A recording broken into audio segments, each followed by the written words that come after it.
Assalamualaikum semuanya. Apa kabar kalian?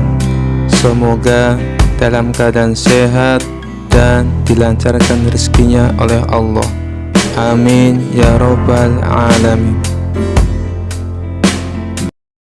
Dikisahkan pada suatu hari, Raja Harun al-Rasyid merasa bosan dan ingin menghibur diri dengan menguji kecerdasan Abu Nawas. Ia memanggil Abu Nawas ke istana dengan maksud memberikan pertanyaan yang sulit sekaligus menjebak. "Abu Nawas," kata raja sambil duduk di singgasananya, "aku punya pertanyaan untukmu. Mana yang lebih utama, matahari atau bulan?" Abu Nawas menggaruk-garuk kepalanya, seolah sedang berpikir keras. Sebenarnya ia tahu pertanyaan ini hanyalah permainan sang raja. Tetapi ia ingin memberikan jawabannya tidak hanya lucu, juga membuat raja terpancing emosi. Dengan tenang, Abu Nawas menjawab, "Tentu saja bulan, Baginda." Raja mengerutkan kening, tidak menyangka jawaban tersebut. "Apa? Bulan lebih utama daripada matahari? Jelaskan alasanmu." Abu Nawas tersenyum santai dan berkata, "Baginda, bulan jauh lebih berguna daripada matahari, sebab bulan menerangi malam yang gelap. Sementara matahari muncul di siang hari yang memang sudah terang. Apa gunanya cahaya di siang hari, Baginda?" Raja langsung terperanjat mendengar jawaban tersebut. Ia merasa jawaban Abu Nawas sangat aneh, tetapi masuk akal dalam logikanya yang unik. Namun, Raja juga merasa seperti dipermainkan. "Abu Nawas, kau sedang bercanda ya?" seru Raja dengan nada sedikit kesal. Abu Nawas tetap tenang dan berkata, "Ampun Baginda, saya tidak bercanda. Saya hanya berkata jujur. Kalau bulan tidak ada, malam hari akan gelap gulita. Tapi kalau matahari tidak ada, toh siang hari masih tetap terlihat." Raja memegang dahinya, setengah bingung, setengah jengkel. Ia mencoba mencari celah untuk membantah. "Tapi Abu Nawas, matahari adalah sumber kehidupan. Tumbuhan tumbuh karena matahari. Kalau matahari tidak ada, bagaimana kita hidup?" Abu Nawas langsung menjawab dengan senyum lecek, "Ampun Baginda, justru karena matahari begitu penting, kita tidak boleh mempersoalkannya. Ia terlalu agung untuk dibandingkan dengan bulan. Sebaliknya, bulan itu seperti teman kita, datang hanya saat kita membutuhkan, yaitu di malam hari." Raja Harun menepuk dahinya keras-keras, lalu tertawa terbahak-bahak sambil berkata, "Abu Nawas, jawabanmu sungguh licik dan penuh akal. Kau membuatku jengkel, tetapi aku tidak bisa menyangkal kecerdasanmu." Abu Nawas tersenyum lega. Ia tahu bahwa meskipun Raja sempat kesal, jawaban lucunya telah menyelamatkan hari itu dan membuat sang Raja terhibur. Seperti biasa, kecerdikan Abu Nawas membuat semua orang di istana terkagum-kagum. Kisah selanjutnya. Di sebuah desa ada seorang dukun yang terkenal sangat sakti. Konon katanya dia bisa memanggil hujan, membuat orang hilang, dan bahkan berbicara dengan jin. Namanya Mbah Guntur. Suatu hari kabar tentang kesaktian Mbah Guntur sampai ke telinga Abu Nawas. Teman-teman Abu Nawas mendorongnya untuk menantang Mbah Guntur. Mereka berkata, "Abu Nawas, kau kan cerdik. Cobalah adu ilmu dengan Mbah Guntur. Siapa tahu kau bisa menang." Abu Nawas yang suka tantangan langsung menerima usulan itu. Dengan penuh percaya diri, dia pergi ke rumah Mbah Guntur. Abu Nawas berkata, "Assalamualaikum Mbah Guntur. Saya dengar Mbah sangat sakti. Saya ingin melihat kehebatan ilmu Mbah. Bagaimana kalau kita adu ilmu?" Mbah Guntur yang merasa terhina oleh tantangan itu mengelus jenggot putihnya. "Baik Abu Nawas, kita adu ilmu. Jika kau kalah, kau harus mengakui aku yang paling sakti di desa ini." Abu Nawas tersenyum. "Setuju Mbah, tapi kalau saya menang, Mbah harus berhenti menjadi dukun." Mbah Guntur menyetujui tantangan itu, dan mereka pun sepakat untuk memulai adu ilmu. Babak pertama, ilmu terbang. Mbah Guntur berdiri dengan penuh keyakinan. Ia membaca mantranya, dan tiba-tiba tubuhnya terangkat ke udara. Orang-orang yang menonton bersorak kagum. "Wah, hebat sekali Mbah Guntur, bisa terbang." Abu Nawas mengamati dengan tenang. Setelah Mbah Guntur mendarat, Abu Nawas tersenyum. Dia melangkah ke depan dan berkata, "Mbah, lihat aku bisa terbang lebih tinggi." Dengan percaya diri, Abu Nawas naik ke pohon besar di dekatnya, memanjat sampai ke puncak. Dari atas pohon, dia berteriak, "Lihat aku, lebih tinggi dari Mbah." Orang-orang tertawa terbahak-bahak melihat kelicikan Abu Nawas. Mbah Guntur tersenyum kecut, tapi dia tidak pernah menyerah. Babak kedua menghilangkan orang. Mbah Guntur lalu menantang Abu Nawas lagi. "Sekarang, lihat aku akan membuat orang hilang." Ia memanggil salah satu penduduk desa, membaca mantranya, dan dalam sekejap orang itu hilang dari pandangan. Orang-orang tercengang, tak ada yang tahu kemana orang itu pergi. Abu Nawas terdiam sejenak, lalu dengan cepat dia berdiri dan berkata, "Wah, hebat sekali, Mbah. Tapi aku bisa membuat lebih banyak orang hilang."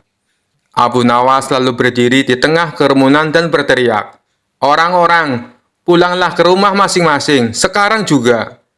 Dalam beberapa menit, semua orang di tempat itu pergi. Abu Nawas tersenyum dan berkata, "Lihat, Mbah, aku telah membuat seluruh desa hilang." Mbah Guntur semakin bingung melihat kelicikan Abu Nawas. Namun, ia masih punya satu ilmu pamungkas. Babak ketiga berbicara dengan jin. Mbah Guntur kemudian berkata, "Sekarang aku akan menunjukkan ilmu tertinggi. Aku bisa berbicara dengan jin." Ia mulai membaca mantranya lagi, dan tiba-tiba terdengar suara gemuruh dari dalam tanah. "Ini suara jin pelindungku," kata Mbah Guntur sambil bangga. Abu Nawas mengangguk dengan tenang. Ia menempuk-nempuk tanah sambil berbisik, "Hei jin, bantu aku sedikit ya." Tentu saja tidak ada yang terjadi. Tapi kemudian Abu Nawas berteriak, "Jin, jika kamu benar-benar ada, tolong bawa Mbah Guntur ke pasar dan beli sebakul sayur." Orang-orang tertawa terbahak-bahak mendengar permintaan aneh Abu Nawas. Bahkan Mbah Guntur mulai tertawa, karena ia sadar bahwa Abu Nawas telah mempermainkannya. Abu Nawas lalu berkata, "Mbah, tidak usah susah-susah bicara dengan jin. Kalau butuh sayur, tinggal pergi ke pasar sendiri." Mbah Guntur tak bisa menahan tawanya lagi. Ia mengakui kekalahan dan berkata, "Abu Nawas, kau memang bukan orang biasa. Ilmumu bukan ilmu sihir, tapi ilmu kelicikan yang tak terkalahkan." Dengan itu, Mbah Guntur berhenti jadi dukun. Sementara Abu Nawas kembali ke rumahnya dengan hati puas, berhasil memenangkan adu ilmu tanpa menggunakan sihir sama sekali. Kisah selanjutnya. Al-Kisah, salah seorang ahli fikih resah akan perkara hukum yang dimilikinya. Hingga akhirnya keresahan sang ahli fikih tadi mengarahkannya untuk menemui Abu Nawas. Singkat cerita, bertemulah sang ahli fikih dengan Abu Nawas. Tanpa basa-basi, sang ahli fikih pun mengutarakan keresahannya. "Wahai Abu Nawas, aku membutuhkan pertolonganmu. Aku ingin engkau memberikan fatwa kepadaku perihal keresahanku selama ini, dan semoga engkau mendapatkan balasan dari Allah atas kebaikanmu." Sang ahli fikih berbahasa basi. "Keresahan apa yang kau hadapi? Katakan saja," kata Abu Nawas. "Wahai Abu Nawas, manakah yang lebih utama? Berjalan di depan iring-iringan jenazah atau di belakangnya?" tanya sang ahli fikih. "Wahai sang ahli fikih, jangan terlalu serius dan resah perihal urusan remeh-temeh seperti ini," jawab Abu Nawas. "Lantas, fatwa apa yang bisa kau beri padaku perihal perkara ini?" serga sang ahli fikih penasaran. Abu Nawas pun menjawab, "Berjalanlah sesukamu, depan atau belakang, kanan atau kiri itu sama saja, asal jangan kau naiki keranda jenazahnya." Keseriusan ahli fikih yang tadinya menyimak uraian Abu Nawas berubah menjadi tawa. Sang ahli fikih itu pun pergi dengan rasa puas dan tertawa sepanjang perjalanan. Kisah selanjutnya. Suatu hari, raja memanggil Abu Nawas ke istana. "Abu Nawas, aku ingin menguji kecerdikanmu lagi," kata raja sambil tersenyum licik. Abu Nawas yang sudah terbiasa dengan keisengan raja menunduk hormat. Silakan Baginda, apa yang ingin Baginda tanyakan kali ini? Raja berpikir sejenak kemudian berkata, pertanyaannya sederhana Abu Nawas, berapa banyak bulu di jangkutku? Abu Nawas terkejut mendengar pertanyaan yang aneh itu, tetapi ia tetap berusaha terlihat tenang. Baginda, ini pertanyaan sangat sulit. Saya perlu waktu untuk memikirkan jawabannya. Abu Nawas pulang ke rumah dan mulai berpikir keras. Ia mencoba mencari cara untuk menghitung bulu jangkut raja tanpa harus mendekati wajahnya yang begitu angker. Tetapi setelah semalam suntuk berpikir, ia tetap tidak menemukan solusi. Akhirnya ia memutuskan untuk kembali ke istana dengan rencana licik. Keesokan harinya, Abu Nawas menghadap raja dengan wajah serius. Raja yang sudah tidak sabar bertanya, Abu Nawas, apakah kau sudah tahu berapa jumlah bulu di jangkutku? Abu Nawas mendesah berat dan tiba-tiba mulai menangis. Raja terkejut melihat reaksinya. Kenapa kau menangis, Abu Nawas? Apa pertanyaanku terlalu sulit? Sambil terisak, Abu Nawas menjawab, Baginda, saya sangat sedih karena merasa tidak pantas untuk menghitung bulu janggut Baginda yang mulia. Janggut Baginda begitu istimewa dan suci, sehingga siapa saya untuk menghitungnya? Saya hanya rakyat jelata, tidak layak untuk mengetahui rahasia besar seperti itu. Raja terdiam, ia tidak menyangka pertanyaannya akan membuat Abu Nawas begitu emosional.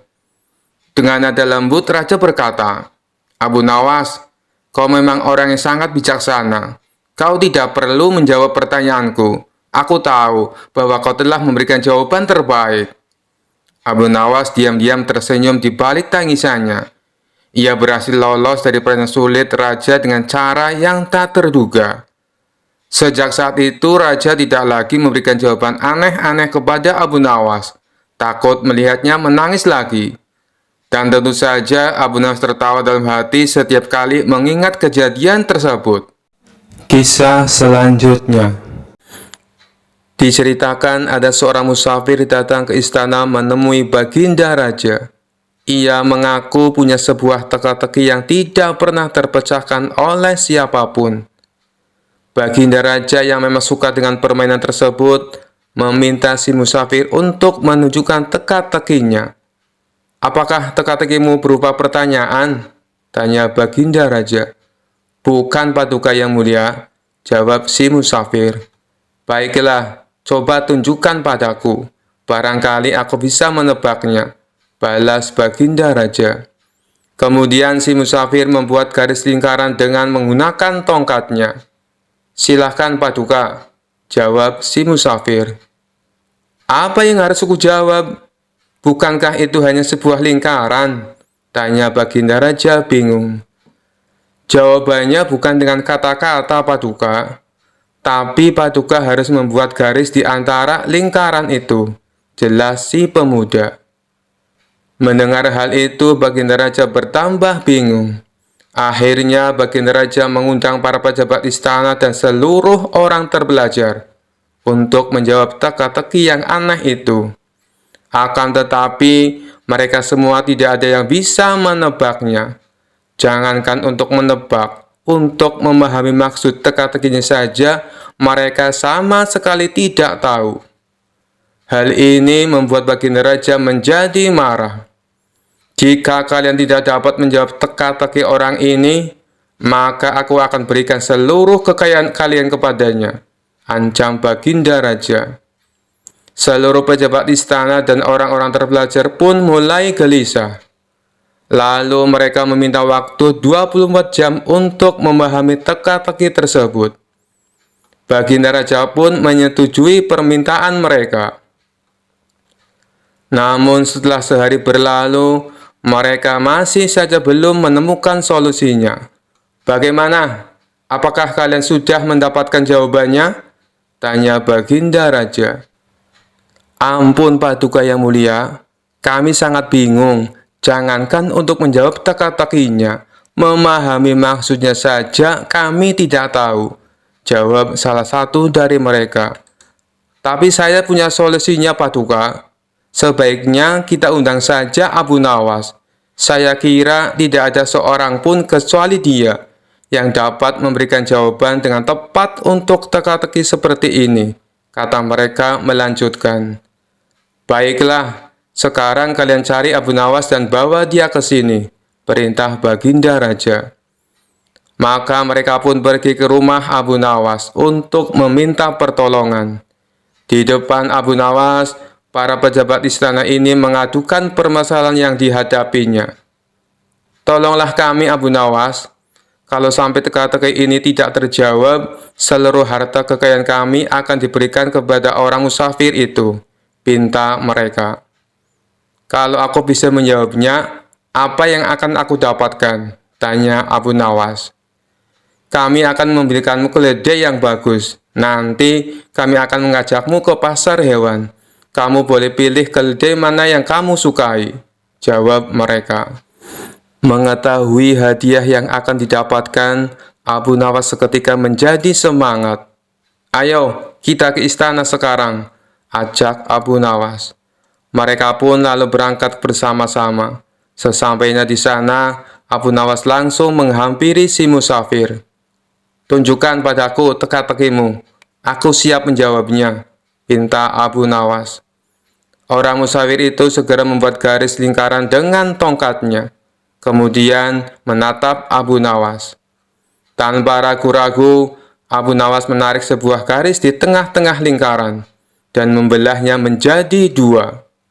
Lalu si musafir membuat garis lingkaran lainnya. Kali ini, Abu Nawas menjawabnya dengan membuat garis dan membelahnya menjadi 4 bagian sama rata.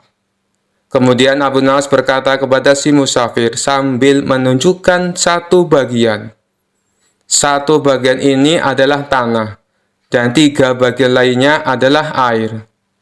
Mendengar perkataan tersebut, musafir itu tahu bahwa Abu Nawas memahami maksudnya. Ia pun memuji kecerdasan Abu Nawas di hadapan Baginda Raja dan para menteri di istana. Akan tetapi, tidak berhenti sampai di situ. Si musafir meletakkan punggung tangannya di atas lantai, dengan jari-jarinya menunjuk ke arah langit. Abu Nawas pun melakukan sebaliknya. Ia meletakkan jari-jarinya ke tanah dan punggung tangannya di atas. Untuk kedua kalinya si musafir memuji Abu Nawas. Lalu ia berkata kepada Baginda Raja, Paduka Raja harusnya bangga memiliki orang pandai seperti dia. Baginda Raja menjawab, Aku sungguh bingung dan tidak tahu maksudnya dengan teka-teki yang kau berikan dan jawaban yang Abu Nawas berikan. Kemudian si musafir menjelaskan, Begini Paduka yang mulia, aku menggambar sebuah lingkaran. Maksudku adalah menunjukkan bahwa bumi adalah bulat. Abu Nawas lalu menjawabnya dengan membelah garis lingkaran itu menjadi 2 bagian. Dia hendak menunjukkan padaku bahwa dia juga percaya bahwa bumi itu memang bulat. Makanya dia membelahnya menjadi 2 bagian untuk menunjukkan arah utara dan selatan. Dan garis lingkaran yang aku buat kedua kalinya, Abu Nawas lalu membelahnya menjadi 4 bagian. Dia juga mengatakan padaku, 1 bagian adalah tanah, dan 3 bagiannya adalah air. Apa yang dikatakan Abu Nawas adalah benar. Dan sewaktu saya meletakkan punggung tangan di atas lantai, dengan jari-jarinya menunjukkan arah langit, maksudku adalah untuk menunjukkan pertanyaan tentang tanaman yang tumbuh dan bagaimana tanaman itu bisa tumbuh. Lalu dijawab oleh Abu Nawas, dia meletakkan jari-jarinya menghadap ke bawah lantai dengan punggung tangannya di atas. Maksudnya adalah dia ingin menunjukkan bahwa jawabannya adalah hujan dan sinar matahari. Setelah mendengar penjelasan tersebut, Baginda Raja tak habis pikir. Seumur-umur aku baru tahu teka-teki itu. Ini sangat membingungkan tapi penuh makna, dan sama sekali tak terpikirkan olehku. Hanya orang-orang tertentu saja yang bisa menjawabnya, ujar Baginda Raja. Oleh karena itulah, Paduka semestinya bangga. Di negeri Paduka ada orang cerdas seperti Abu Nawas, timpal si musafir. Karena salut dengan kecerdasan Abu Nawas, Baginda Raja memberinya hadiah berupa pundi-pundi uang. Sementara para pejabat istana yang terselamatkan oleh Abu Nawas mengucapkan terima kasih dan membelikannya seekor keledai. Kisah selanjutnya. Suatu hari Abu Nawas mendengar kabar bahwa ada 4 kiai alim yang sangat terkenal akan kepandaian dan kealimannya sedang berkumpul di sebuah masjid. Dengan rasa penasaran yang besar, Abu Nawas pun pergi ke masjid tersebut. Sesampainya di sana, ia melihat ke-4 kiai tersebut sedang duduk bersila di tengah-tengah majlis taklim. Tanpa ragu, Abu Nawas langsung menghampiri mereka dan meminta izin untuk mengajukan pertanyaan. "Wahai para kiai yang mulia," sapa Abu Nawas dengan hormat, "izinkan saya mengajukan sebuah pertanyaan yang telah lama mengganjal hati saya." Ke-4 kiai pun mengangguk, mengizinkan Abu Nawas untuk bertanya. "Begini para kiai," lanjut Abu Nawas, "saya pernah mendengar bahwa seekor kucing dapat melahirkan anak kucing yang berjumlah ganjil. Misalnya 3 atau 5 ekor. Namun saya juga pernah mendengar bahwa seekor kucing tidak mungkin melahirkan anak kucing yang berjumlah genap, seperti 4 atau 6 ekor. Mengapa demikian?" Ke-4 kiai saling berpandangan, tampak berpikir keras untuk menjawab pertanyaan Abu Nawas yang terkesan aneh tersebut. Mereka berusaha mencari dalil dan hujah yang tepat untuk menjelaskan fenomena tersebut.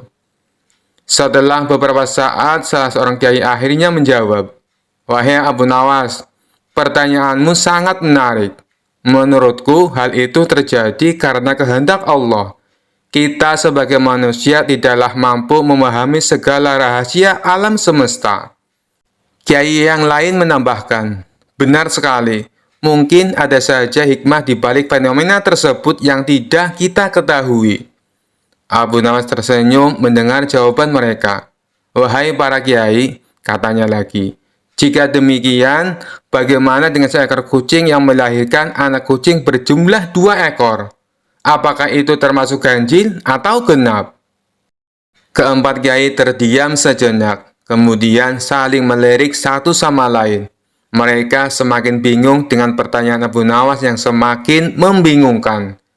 Melihat ekspresi bingung para kiai, Abu Nawas pun tertawa terbahak-bahak. "Wahai para kiai," katanya sambil terpingkal-pingkal, "kalian terlalu serius memikirkan pertanyaan saya.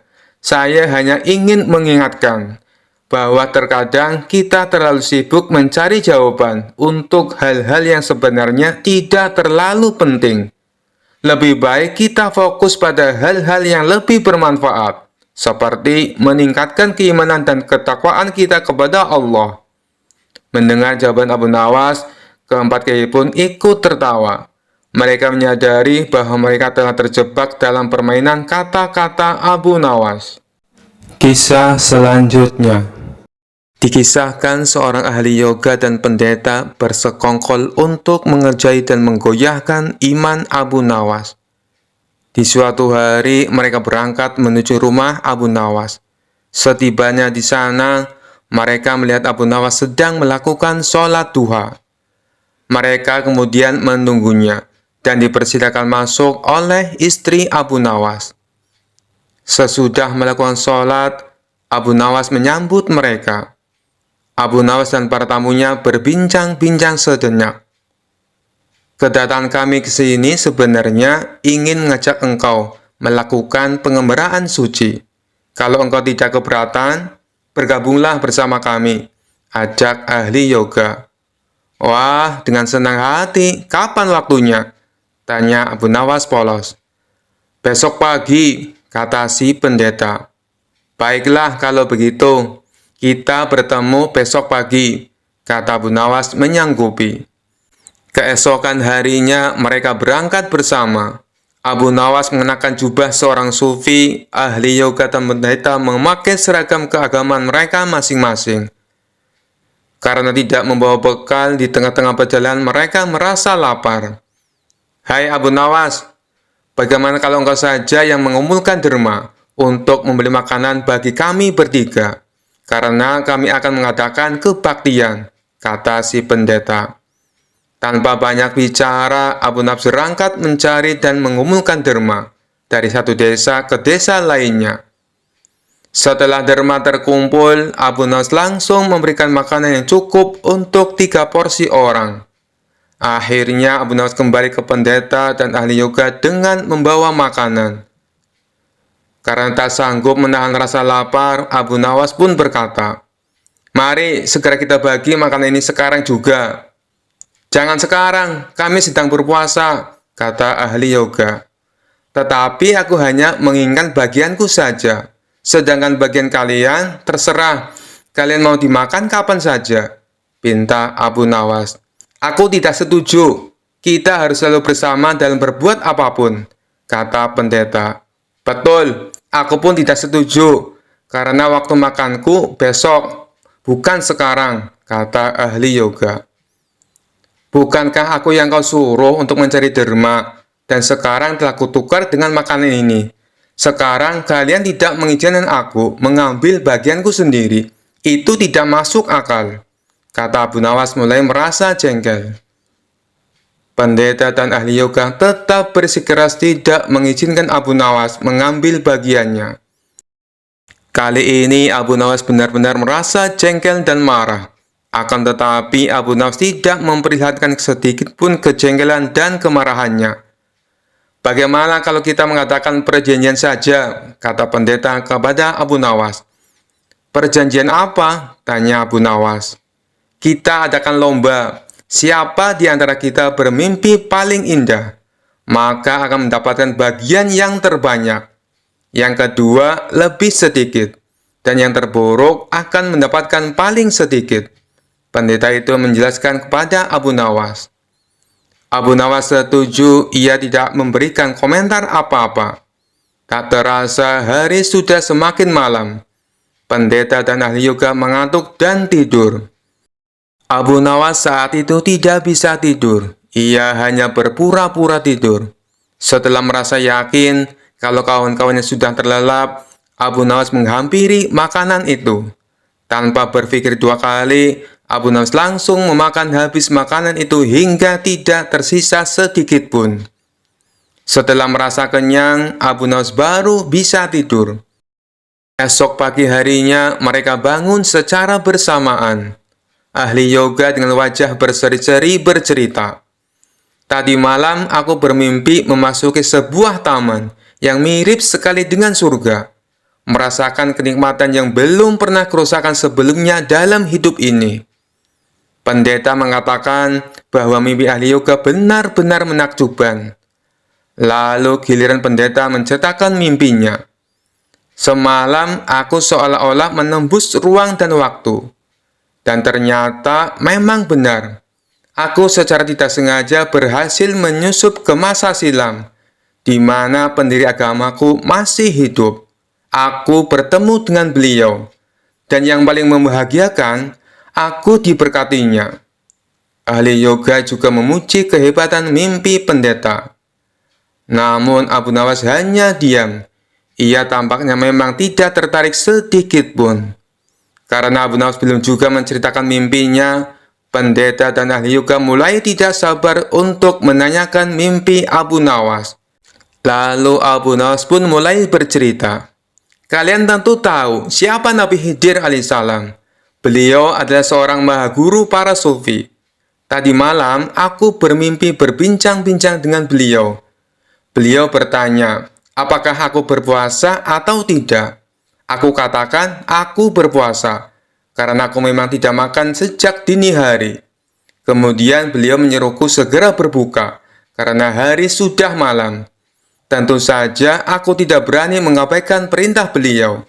Aku segera bangun dari tidur dan langsung menghabiskan makanan itu." Jelas Abu Nawas tanpa ada perasaan bersalah sedikit pun. Sambil menahan rasa lapar yang menyayat perut, pendeta dan ahli yoga itu hanya bisa saling berpandangan satu sama lainnya. Kejengkelan Abu Nawas akhirnya terobati. Kini mereka sadar bahwa tidak ada gunanya coba-coba mempermainkan Abu Nawas. Pasti hanya akan mendapatkan celaka sendiri. Kisah selanjutnya. Dikisahkan Abu Nawas mempunyai seekor burung nuri yang cantik. Tiap pagi dan sore Abu Nawas rajin memandikan burungnya. Pada suatu ketika, Baginda Raja Harun al-Rasyid bertandang ke rumah Abu Nawas. Kedatangan paduka raja yang tiba-tiba itu membuat Abu Nawas kaget. Pasalnya di rumah Abu Nawas tidak tersedia makanan untuk menjamu sang raja. Tidak usah repot-repot Abu Nawas, saya hanya mampir sebentar. Bagaimana kabarmu? Lama sekali kamu tidak ke istana, ucap sang raja. Alhamdulillah, keadaan saya baik-baik saja paduka, balas Abu Nawas. Paduka raja mengamati sekeliling rumah Abu Nawas. Saat matanya tertuju ke pojokan rumah, paduka raja melihat seekor burung nuri di dalam sangkar. Kamu sekarang memelihara burung, wahai Abu Nawas? Tanya sang raja. Betul sekali paduka yang mulia, jawab Abu Nawas. Sang raja kembali berkata, burung kamu bagus, bulunya juga indah. Saya suka sekali melihatnya. Kalau kamu berniat menjualnya, jangan dia tawarkan kepada orang lain. Tawarkan saja kepadaku. Berapapun harganya, pasti aku akan membayarnya. Abu Nawas tidak menjawab, ia hanya menganggukkan kepalanya. Tapi dalam hati Abu Nawas berkata, mana mungkin aku menjual burung yang tidak berharga ini kepada Baginda Raja. Keesokan paginya, Abu Nawas datang ke istana. Dia datang dengan membawa burung nuri yang diinginkan Baginda Raja. Abu Nawas tidak ingin menjualnya. Dia ingin memberikan cuma-cuma kepada Baginda Raja. Tapi di pintu gerbang istana, dua orang pengawal menahannya. Mereka berdua adalah kepercayaan menteri istana yang dengki kepada Abu Nawas. Ada keperluan apa kamu datang kemari? Tanya pengawal. Abu Nawas menjawab, tempo hari paduka raja datang ke rumah saya dan menyukai burung saya. Oleh sebab itu, saya ingin memberikan burung ini kepada paduka raja. Salah seorang pengawal berkata, tinggalkan saja burung jelek itu di sini. Biar aku yang menyerahkan kepada paduka raja. Abu Nawas pun menurut. Dalam situasi seperti ini, ia tidak mungkin melawan. Tapi suatu saat mereka pasti akan mendapatkan balasannya. Kedua pengawal itu lalu menukar burung Abu Nawas dengan burung gereja. Setelah itu diserahkan kepada paduka raja. Paduka yang mulia, ini ada titipan burung dari Abu Nawas, ucap pengawal. Kurang ajar Abu Nawas, kata sang raja dengan nada penuh emosi. Sang raja merasa terhina dengan perbuatan Abu Nawas. Burung nuri yang diharapkannya, tapi burung gereja yang dikirimkan. Sang menteri yang dengki dengan Abu Nawas tersenyum puas melihat kinerja anak buahnya. Kali ini engkau pasti akan kena hukuman, wahai Abu Nawas, ujarnya dalam hati. Tanpa menunggu waktu, saat itu juga Baginda Raja mendatangi Abu Nawas. Hei Abu Nawas, kalau kau keberatan menjual burung nuri kepadaku, aku tidak apa-apa. Tapi jangan kau kirim burung gereja ke istana. Itu suatu penghinaan buatku, kecam Baginda Raja dengan mata memerah menahan amarah. Abu Nawas kaget mendengar perkataan paduka raja. Padahal yang ia kirimkan adalah burung nuri sesuai dengan keinginan Baginda Raja. Tapi Abu Nawas tidak mempunyai saksi untuk membuktikannya. Sedangkan kedua pengawal yang menghadangnya di istana adalah orang kepercayaan menteri yang dengki kepada dirinya. Tapi Abu Nawas tidak kehilangan akal. Begini paduka yang mulia, tutur Abu Nawas mencoba meredakan amarah Baginda. Di istana paduka telah kemasukan dua orang penyihir. Baginda Raja bertanya heran. Penyihir? Yang mana wahai Abu Nawas? Siapa mereka? Abu Nawas pun menjawab, dua orang penjaga pintu istana, itulah penyihirnya. Mereka telah menyihir burung nuri menjadi burung gereja. Kalau paduka tidak percaya, tunggulah besok di istana. Paduka akan menyaksikan sendiri betapa hebatnya sihir mereka. Saya masih punya burung satu lagi untuk Paduka. Sang raja bertanya, burung apa itu? Burung pipit, Paduka yang mulia, balas Abu Nawas. Burung pipit? Kamu sendiri kan tahu, saya tidak suka dengan burung pipit, bentak sang raja. Sabar dulu, Paduka yang mulia. Besok pagi saya akan ke istana membawa burung pipit. Nanti bisa disihir menjadi burung nuri oleh kedua pengawal yang menjaga pintu istana. Pagi-pagi sekali Abu Nawas sudah tiba di istana. Dia membawa burung pipit. Di depan gerbang, lagi-lagi Abu Nawas dicegat oleh kedua pengawal. Ada perlu apa lagi kau ke sini? Hardik si pengawal. Sudah kubilang, Paduka Raja sedang tidak menerima tamu. Abu Nawas pun menjawab, maaf, kemarin aku keliru. Aku sebenarnya ingin memberikan burung pipit ini kepada Paduka, tapi aku keliru mengambilnya. Paduka pasti marah-marah mendapat kiriman burung nuri tersebut. Semua orang tahu Baginda Raja sangat benci dengan burung nuri. Baginda pernah tersesat di hutan gara-gara burung nuri sialan itu. Maafkan aku telah membuat Baginda Raja marah. Taruh saja di situ, biar nanti aku yang menyerahkan kepada Paduka, perintah pengawal istana.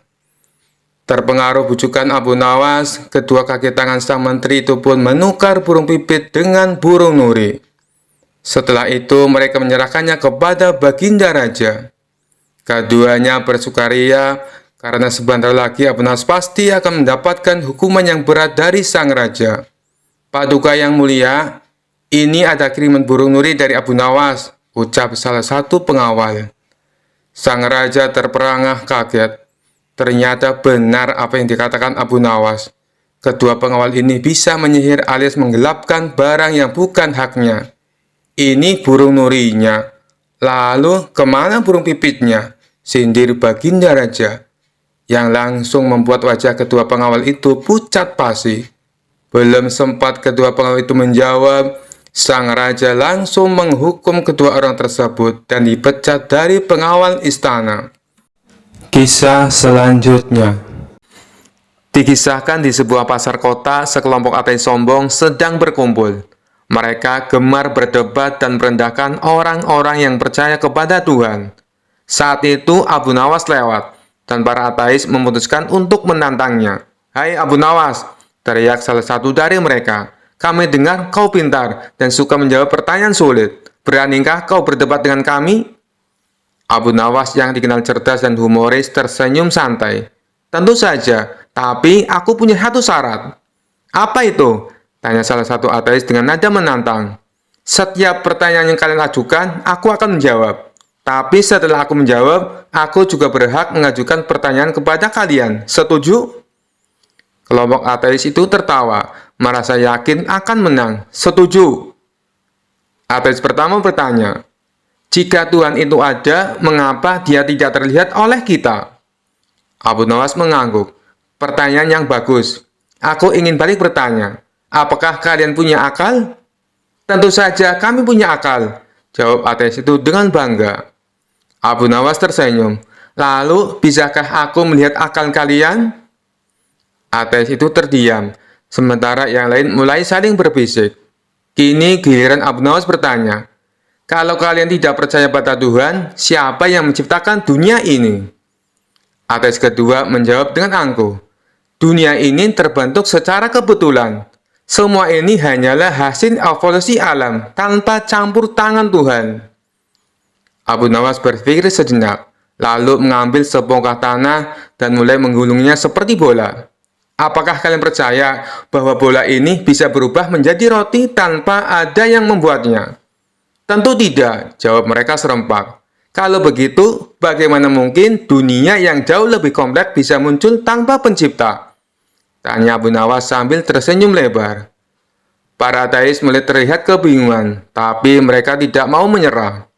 Ateis ketiga yang paling sombong maju ke depan. Baiklah Abu Nawas, kalau Tuhan itu ada, kenapa dia membiarkan orang jahat hidup dan orang baik menderita? Abu Nawas tersenyum, dan mengambil secangkir kopi dari seorang pedagang yang di dekatnya. "Lihat kopi ini. Apakah rasanya manis atau pahit?" "Manis tentu saja," jawab ateis itu bingung. "Bagaimana kau tahu rasanya manis kalau kau tidak pernah merasakan pahit?" tanya Abu Nawas. Ateis itu terdiam, sementara Abu Nawas melanjutkan, "Begitu pula dengan hidup. Kita tidak bisa menghargai kebaikan tanpa memahami apa itu keburukan. Tuhan menciptakan semua hal agar manusia bisa belajar dan memilih jalan yang benar." Orang-orang yang menyaksikan debat itu mulai bersorak, sementara para ateis kehilangan kata-kata. Mereka akhirnya menyerah dan pergi dengan wajah lesu, meninggalkan Abu Nawas yang tetap tersenyum penuh kemenangan. Kisah selanjutnya. Kisah ini berawal ketika Baginda Raja baru pulang dari negeri seberang. Ia pun menceritakan pengalamannya selama tinggal di sana, termasuk mengenai seorang pengawal pribadi Raja negeri seberang yang terkenal sakti. Si pengawal tersebut bisa muncul tiba-tiba tanpa diketahui dari mana ia datang. Mendengar cerita Baginda Raja, sang menteri pun merasa takjub. "Maksud Paduka, pengawal itu bisa muncul tiba-tiba?" tanya sang menteri merasa heran. "Benar, wahai menteriku, saat itu saya sedang duduk dengan raja negeri seberang, tapi di samping kanan kirinya tak ada seorang pun pengawal. Lalu saya coba tanya kepadanya, 'Kenapa pengawalmu tidak mendampingi?' Dia malah tersenyum. Kemudian dia teriak memanggil pengawalnya. Tiba-tiba di hadapan kami sudah berdiri seorang pengawal, yang entah datangnya dari mana," kata Baginda Raja menjelaskan. "Bisa jadi pengawal tersebut sebenarnya adalah jin, Paduka," timpal sang menteri. "Mungkin juga bisa jadi dia adalah jin," balas Baginda Raja. Setelah mendengar cerita tersebut, sang menteri muncul ide akan sebuah tantangan. Kemudian ia mengungkapkan idenya tersebut kepada Baginda Raja. "Paduka yang mulia, bukankah selama ini tantangan Paduka selalu berhasil dikalahkan Abu Nawas? Bagaimana kalau Abu Nawas ditantang seperti pengawal sakti itu?" kata sang menteri mengusulkan. "Tantangan? Tantangan apa? Aku belum paham dengan maksudmu," tanya Baginda Raja bingung. "Begini, Paduka, Abu Nawas kita tantang hadir di depan Paduka, tapi tidak boleh dengan jalan kaki, tidak boleh berkendaraan, dan tidak boleh kelihatan. Dia harus datang tiba-tiba seperti pengawal itu," kata sang menteri menjelaskan. "Bagus sekali ide kamu, saya setuju. Kali ini Abu Nawas pasti akan kalah," balas Baginda Raja kegirangan. Tanpa membuang-buang waktu, Baginda Raja langsung memerintahkan beberapa pengawal untuk memanggil Abu Nawas. Singkat cerita, datanglah Abu Nawas menghadap Baginda Raja. "Wahai Abu Nawas, apakah kamu masih berani menerima tantanganku?" tanya Baginda Raja. "Tentu saja saya berani, Paduka. Tapi saya perlu tahu apa impiannya kalau saya berhasil," kata Abu Nawas balik bertanya. "Karena tantangan ini sangat sulit dan mustahil, hadiahnya akan aku tambah menjadi 1000 dinar. Tapi bila kamu gagal, sebagai hukumannya, kamu harus memandikan kuda-kuda istana selama sebulan. Dan semua hadiah yang selama ini aku berikan, harus kamu kembalikan. Karena hadiah tersebut akan aku serahkan kepada menteriku, sebab dialah yang punya ide tantangan ini. Apa kamu bersedia?" tanya Baginda Raja kembali.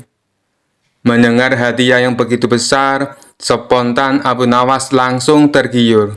"Baik, Paduka yang mulia, saya sangat bersedia," sahut Abu Nawas dengan muka berseri-seri. Kemudian Baginda Raja memberitahu tantangan yang akan ia berikan. "Besok kamu harus ada di sini persis seperti sekarang ini, berdiri tepat di hadapanku. Tapi ada syaratnya. Kamu ke sini tidak boleh berjalan kaki, tidak boleh naik kendaraan, dan tidak boleh terlihat oleh siapapun. Pokoknya tahu-tahu kamu sudah ada di sini," jelas Baginda Raja. Seketika jantung Abu Nawas langsung berdebar kencang mendengar tantangan tersebut. Ini tantangan yang mustahil. Mana mungkin aku bisa melakukannya, pikir Abu Nawas. Di tengah kebingungan Abu Nawas, Baginda Raja kembali berkata, "Kalau kamu membatalkan tantangan ini, itu saja kamu mengaku kalah. Dan itu berarti kamu harus menjalani hukuman dan menyerahkan semua hadiahmu kepada menteriku." Sementara sang menteri merasa puas dengan ide tantangan yang dimilikinya. "Mampus kau Abu Nawas, kau akan menderita selama sebulan," ucap sang menteri dalam hati.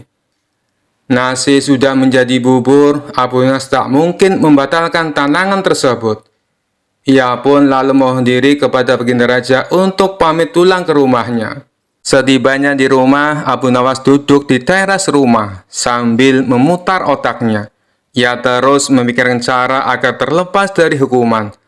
Namun sampai waktu menjelang sore, ia tak juga menemukan solusinya. Hampir saja Abu Nawas dibuat stres karena akan cerdiknya menemukan jalan buntu.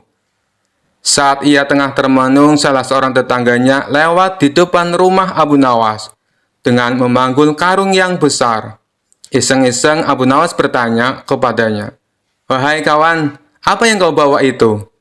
Tetangganya menjawab, "Kambing Abu Nawas." "Kambing? Kenapa tidak dituntun saja? Itu akan meringankan pekerjaanmu," kata Abu Nawas menyarankan. "Saya sengaja Abu Nawas, biar orang-orang tidak tahu," balas tetangganya. Dari situlah akhirnya Abu Nawas menemukan solusi atas tantangan Baginda Raja. Kemudian Abu Nawas pergi menemui menteri yang punya ide tantangan tersebut. "Tuan Menteri, sepertinya besok saya akan dihukum. Tapi bolehkah saya minta tolong?" pinta Abu Nawas. "Minta tolong apa?" tanya sang menteri. "Besok ambillah karung yang ada di rumahku dan bawalah ke hadapan Baginda Raja," ucap Abu Nawas. "Apa isi karung itu?" tanya sang menteri kembali. "Isinya semua hadiah dari Baginda Raja. Selama ini aku kumpulkan di dalam karung tersebut. Bukankah nantinya juga akan jadi milikmu?" ujar Abu Nawas. "Oh, baiklah Abu Nawas, saya siap," balas sang menteri. Esok paginya sang menteri menuju rumah Abu Nawas. Sesampainya di sana, ia hanya menjumpai istrinya. "Mana Abu Nawas?" tanya sang menteri. "Abu Nawas sudah berangkat ke istana," jawab istri Abu Nawas. Kemudian istri Abu Nawas menunjukkan karung yang akan dibawa oleh Tuan Menteri. Dengan hati gembira, sang menteri memanggulkan tersebut sampai ke istana. Meskipun terik matahari sangat panas tak membuat sang menteri merasa letih, karena rasa letihnya terobati dengan hadiah yang akan ia dapatkan. Setelah sang menteri tiba di istana, ia pun segera menghadap Baginda Raja. "Apa yang kau bawa itu? Dan mana Abu Nawas?" tanya Baginda Raja. "Bukannya Abu Nawas sudah ke sini?" kata istrinya. "Ia sudah berangkat dari pagi Paduka. Dan karung ini adalah semua hadiah yang Abu Nawas kumpulkan," jawab sang menteri. "Mana? Sampai saat ini Abu Nawas belum kelihatan." "Ya, sudahlah, kita tunggu saja. Sekarang buka ikatan tali karung itu. Aku ingin melihat isinya." Sang menteri pun langsung membuka ikatan tali karung tersebut. Ketika karung itu terbuka, tiba-tiba muncul Abu Nawas dari dalam karung. "Hamba sudah di sini Paduka, seperti yang Paduka inginkan. Tidak berjalan kaki, tidak berkendaraan, dan tidak diketahui oleh siapapun," ucap Abu Nawas. Sontak Baginda Raja dan sang menteri terkejut dibuatnya. Baginda Raja pun langsung tertawa terpinggal-pinggal dengan tingkah Abu Nawas ini. "Kamu memang cerdik Abu Nawas," puji Baginda Raja sambil terus tertawa. Sementara sang menteri yang punya ide tantangan ini malah mendapatkan sial. Ia bukan hanya gagal mendapatkan hadiah, tapi tanpa ia sadari, ia malah membantu Abu Nawas dalam menjalankan tantangannya. Kisah selanjutnya. Kala itu kota Baghdad mendadak gempar oleh kehadiran orang asing. Persoalannya bukan pada orangnya, melainkan orang asing tersebut tidak mempercayai adanya Tuhan. Bukan hanya itu, ia juga menantang orang-orang muslim berdebat mengenai adanya Tuhan. Kabar ini pun sampai ke telinga Baginda Raja. Karena dianggap bikin resah masyarakat, Orang asing ini lalu dipanggil ke istana. "Apa tujuanmu membuat onar di negeri kami?" tanya Baginda Raja. Orang asing ini menjawab, "Untuk apa mengaku bertuhan kalau tidak bisa menjawab pertanyaanku?" Kemudian Baginda Raja bertanya kembali, "Apakah kamu tidak percaya adanya Tuhan?" Dengan tegas orang itu menjawab, "Tentu saja saya tidak percaya adanya Tuhan, dan saya juga tidak percaya adanya akhirat." Mendengar itu Baginda Raja sempat terkejut. "Tapi saya dan rakyatku percaya adanya Tuhan. Berarti keyakinan kita berbeda. Jadi jangan ganggu rakyatku," tegas Baginda Raja. "Kalau Paduka Raja percaya adanya Tuhan, bisakah Paduka menjawab 3 pertanyaanku?" tanya orang asing tersebut. "Silahkan," balas Baginda Raja. Pertanyaan pertama, orang Islam meyakini bahwa dunia dan seisinya adalah ciptaan Allah. Lalu, siapakah yang menciptakan Allah? Bukankah sesuatu yang ada pasti ada penciptanya? Pertanyaan yang kedua, katanya di dalam surga manusia tidak akan berak ataupun kencing, sedangkan mereka makan dan minum setiap hari. Bagaimana mungkin ini bisa terjadi? Padahal segala sesuatu yang akan dimasukkan pasti akan keluar, entah itu dengan bentuk yang lain. Dan pertanyaan yang ketiga, orang Islam meyakini kalau setan terbuat dari api, tapi katanya setan akan disiksa dengan api neraka. Mana mungkin api bisa menyakiti api? Mendengar pertanyaan orang asing itu, Baginda Raja hanya terdiam. Bisa saja ia menjawab berdasarkan hadis dan Al-Quran, tapi karena yang dihadapi adalah orang yang tidak percaya Tuhan, maka dijawabnya harus dengan logika. Kemudian salah satu menterinya membisikkan kepada Baginda Raja, "Paduka, kalau soal beginian serahkan saja pada Abu Nawas. Dia pasti bisa mematahkan argumen orang asing itu." Baginda Raja menyetujui usulan menterinya. Maka dipanggillah Abu Nawas ke istana. Singkat cerita, Abu Nawas pun datang menghadap Baginda Raja. Ia lalu dipersilakan duduk di sampingnya. "Ada apa, Paduka? Kenapa tiba-tiba memanggil hamba?" tanya Abu Nawas. "Begini Abu Nawas, orang asing ini tidak percaya adanya Tuhan, dan dia mengajukan 3 pertanyaan, tapi jawabannya harus masuk akal," ujar Baginda Raja. Sekilas Abu Nawas menatap orang asing tersebut. "Oh, ini orangnya yang bikin gempar kota Baghdad," pikir Abu Nawas. Abu Nawas lalu menghampiri orang asing itu dan duduk tepat di hadapannya. "Silakan, apa yang ingin kau tanyakan?" ucap Abu Nawas dengan penuh percaya diri. Orang asing tersebut memulai pertanyaannya. "Anda sebagai orang Muslim tentu percaya bahwa segala sesuatu, baik yang terlihat maupun yang tidak terlihat, pasti ada yang menciptakan." "Iya, tentu saja, saya percaya," jawab Abu Nawas. "Sekarang saya mau bertanya, siapakah yang menciptakan alam semesta dan seisinya?" tanya orang asing itu.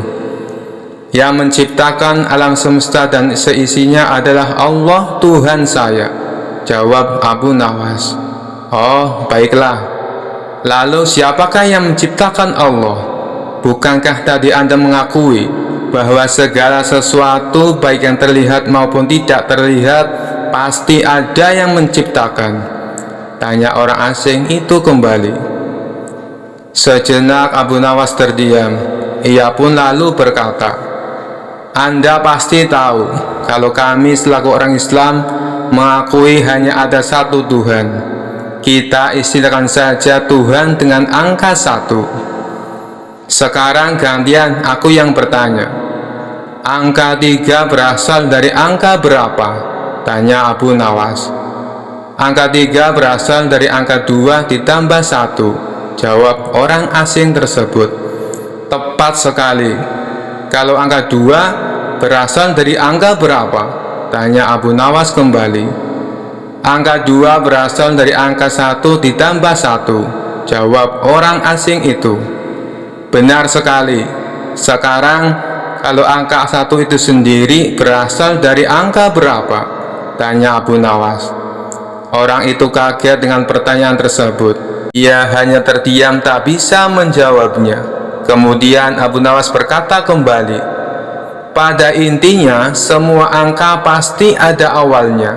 Entah itu angka 5, angka 4, ataupun angka 10. Dan angka-angka tersebut diibaratkan alam semesta ciptaan Allah. Apabila kamu bertanya siapa yang menciptakan Allah, sama halnya saya bertanya dari mana angka 1 itu ada. Kamu pasti tidak akan bisa menjawabnya. Jelas Abu Nawas. Orang itu pun langsung terdiam merenungi kata-kata Abu Nawas. Untuk jawabanmu atas pertanyaanku yang pertama masuk akal juga. Sekarang pertanyaan yang kedua. Kalian sebagai muslim pasti meyakini kelak hidup di surga tidak akan berak dan kencing. Padahal di sana kalian makan dan minum setiap hari. Mana mungkin itu bisa terjadi? Jelaskan padaku, tanya orang asing tersebut. Baik, akan saya jelaskan. Selama kamu dalam kandungan rahim ibumu, tentunya kamu makan dan minum, bukan? Karena menurut ilmu medis, seorang janin memakan sesuatu yang dimakan ibunya. Lalu ketika kamu dalam kandungan ibumu selama 9 bulan, apakah kamu pernah berak ataupun kencing? Untuk kedua kalinya pertanyaan orang asing itu bisa dijawab dengan mudah oleh Abu Nawas. Baik, jawabanmu masuk akal. Sekarang pertanyaan terakhir.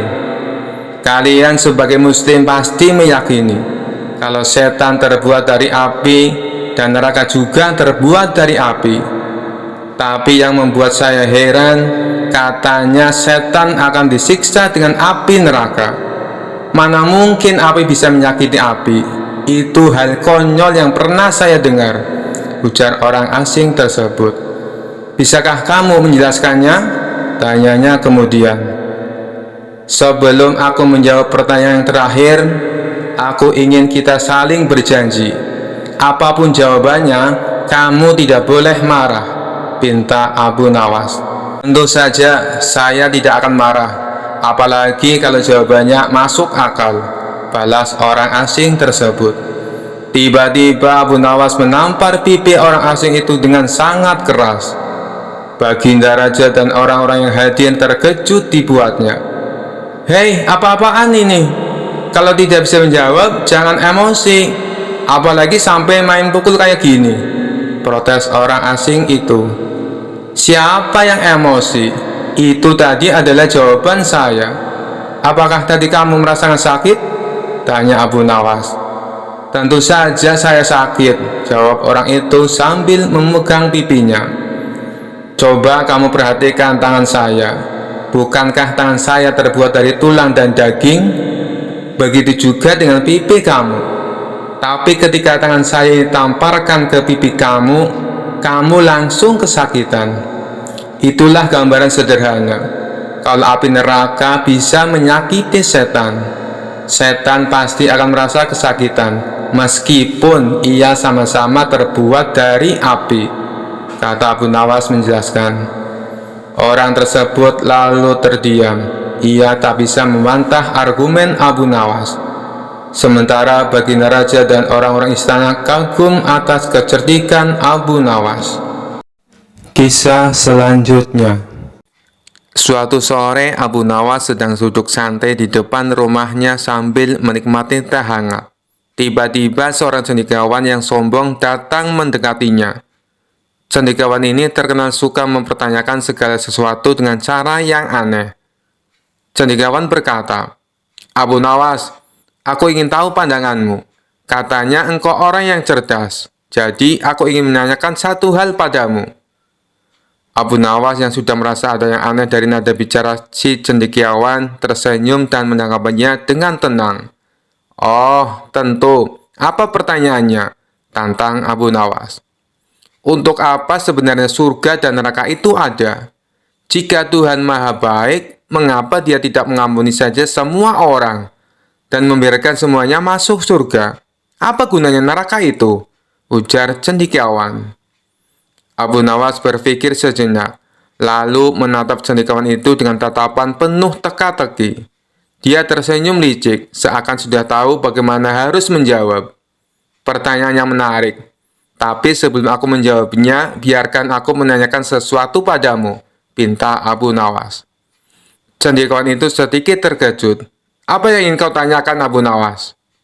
Abu Nawas menjawab, bayangkan, engkau punya rumah yang indah.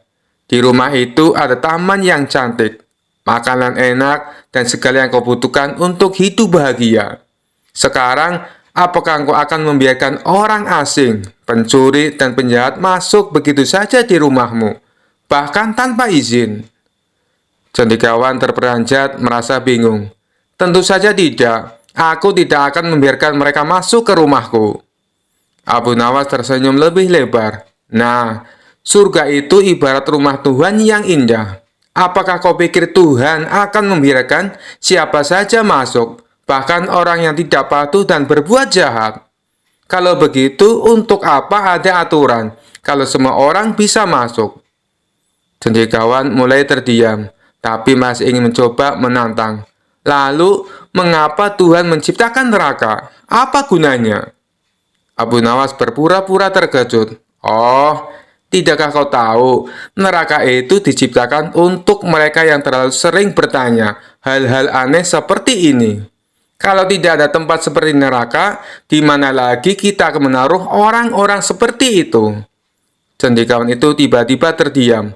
Wajahnya memerah, bingung antara marah atau tertawa. Sementara Abu Nawas tertawa keras, puas dengan jawabannya yang kocak tapi penuh makna. Abu Nawas kemudian melanjutkan, lagi pula kau tahu, jika tidak ada neraka, orang-orang akan terlalu santai dan berpikir bahwa mereka bisa berbuat apa saja tanpa konsekuensi. Surga dan neraka itu seperti dua sisi koin. Satu memberikan harapan, yang lain memberikan peringatan. Cendekiawan akhirnya tertawa kecut dan mengangguk. Baiklah Abu Nawas, sepertinya kau benar. Kali ini aku kalah lagi. Sekian dulu perjumpaan kita kali ini. Sampai bertemu lagi di kisah-kisah selanjutnya. Terima kasih yang sudah subscribe dan setia menonton channel ini. Wassalamualaikum warahmatullahi wabarakatuh.